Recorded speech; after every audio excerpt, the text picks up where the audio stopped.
નમસ્કાર દર્શક મિત્રો, સ્કાયનેટ મીડિયામાં આપનું સ્વાગત છે।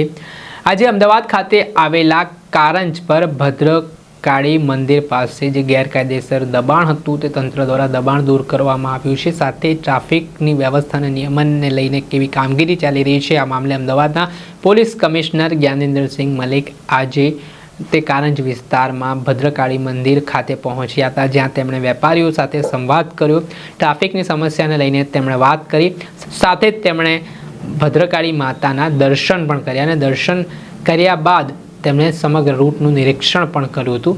ત્યારબાદ તેમણે પત્રકારો સાથે વાતચીત કરતા શું કહ્યું તે સાંભળો।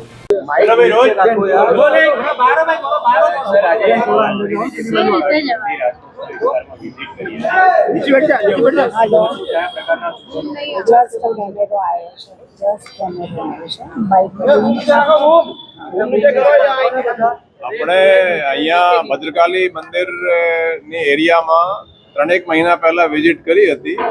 અહીંયા ટ્રાફિકની બહુ ગંભીર સમસ્યાઓની રજૂઆત આપણી પાસે થતી હતી। આપણે સૂચના આપીએ અમુક દિવસો માટે હટી જાય, ફરી અહીંયા ટ્રાફિકની પ્રોબ્લેમ ઊભી થઈ જાય, તો આપણે કડક સૂચના આપી હતી। જાતે વિઝિટ કરીને દરેક જગ્યાએ આપણે જોયા હતા। તો આજે આપણે એમ કે સવારે જોઈએ કે અહીંયા શું પોઝિશન છે ટ્રાફિકની, તો જોવામાં આપણે ખાસે ખુશીથી કહી શકીએ કે ખરેખર અહીંયા ટ્રાફિકની બહુ જે પહેલાં પથારાવાળા હતા બધા એને બીજી જગ્યાએ ખસેડી દીધા છે। આપણે આ દુકાનવાળા સાથે પણ ચર્ચા કરી કે આજે સીપી આવે છે એના તો કારણથી તો કંઈ નહીં હટાયા હોય, બરાબર નહીં। અત્યારે 2-3 મહિનાથી અહીંયા ટ્રાફિક માટે ખૂબ જ સહેલું થઈ ગયું છે અને વ્યવસ્થા બહુ વ્યવસ્થિત છે। Thank you.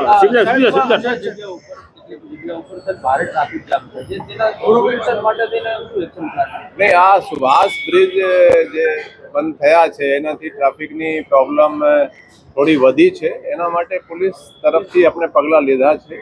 अपने त्या एक्स्ट्रा मैन पावर जो अपना local law and order police station थी पण त्या 250 जेटला मैन पावर पण आपी छे। अत्यारे ट्राफिक ब्रिगेडनी भरती पण जे फिजिकल छे पूरुं थई गयुं छे। 650 ની ભરતી પણ એ અત્યારે રિઝલ્ટ આજ કે 1-2 દિવસમાં પૂરું એ ડિક્લેર કરીએ, પછી એની ટ્રેનિંગ પછી એ લોકો પણ ઉપયોગમાં થશે। અને અમુક તમે જોઈએ તો જે સર્કલો છે એને કોર્પોરેશન સાથે મળીને અમે ચેન્જ કરી રહ્યા છીએ। એરિયાના જેટલા શક્ય હોય પોલીસ ખૂબ જ આમે મહેનત કરી રહી છે। સર, લગભગ 15 થી 20 જગ્યાએ ઓવરબ્રિજ બની ગયા છે। જ્યાં જે ઓવરબ્રિજ બને છે ત્યાં ટ્રાફિક પીક આવતો ખૂબ જ વધારો છે। ઘણી જગ્યાએ મેન પાવર પણ ઓછું પૂરતું એવું દેખાય છે। देखो ओवरब्रिज जे તમે કહો છો બની રહ્યા છે, આ ડેવલપમેન્ટનો એક ઇમ્પોર્ટન્ટ હિસ્સો છે। એ કોર્પોરેશન તરફથી જે એ બધું કામનું ચાલે છે, એ થોડી તકલીફ તો પડે છે પણ એ ભવિષ્ય માટે સારો રહેશે અને પોલીસ ત્યાં મૂકીને આપણે ટ્રાફિકના સંચાલન જે રીતે યોગ્ય થાય એ રીતે આપણે કરવામાં આવે છે। આપણે સાંભળ્યા હતા અમદાવાદના પોલીસ કમિશનર જ્ઞાનેન્દ્રસિંહ મલિક, તેમણે મામલે પ્રતિક્રિયા આપી છે ને હાલ ગુજરાત હાઈકોર્ટના આદેશને લઈને અમદાવાદ પોલીસ સક્રિય છે।